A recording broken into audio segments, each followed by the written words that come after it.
Welcome to part 2 of making paper buttons. Alright, so you have your buttons. Now to make the waffle box. Next, print out my free template, preferably on cardstock, but printer paper will work too. If you don't have a printer, I have also written out the measurements. Take a dead pen or a pen that doesn't work anymore and score along all of the dotted lines with a ruler. And this is just going to allow our paper to snap into place when we fold it.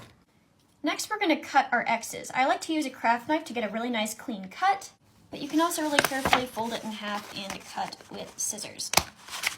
If you are using scissors for the X's, make sure you score the X's first, and I do recommend cutting out the whole model first before trying to attempt to cut the X's. Next, you're going to go ahead and cut out everything on the first page, and while you're at it, go ahead and cut out all of the springs on the second page. And once we have all that cut out, we can start to fold.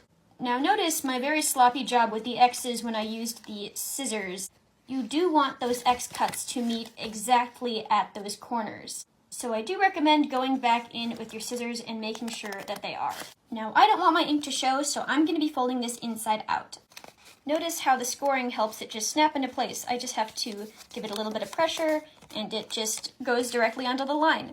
Now we're also going to be folding in on all of the triangles. And this is kind of the trickiest part because you don't want to rip anything. But we're just going to fold up to kind of create a little window. Now once you folded all of your lines on this guy, we're going to move on to these, and we're just going to create little boxes. So fold that guy up, take a little bit of glue here, and here we have a little box.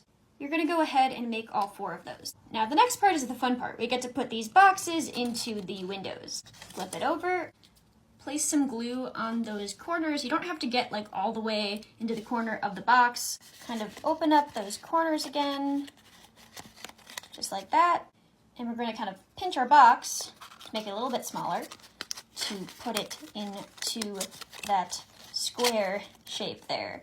And then of course we're going to neaten out those edges, press it up against the glue so that there aren't any openings, and we're going to do that for all of the other little windows. It does get kind of hard to press in on the corners, so if it helps, you can also use some tweezers to kind of squeeze the sides together. Next, we're going to go ahead and glue our box together. Start with the little tabs first. Go ahead and glue them in place. Then you can fold all of those bigger tabs in, add a little bit of glue, and fold over your box. Go check out part 3 to make the springs.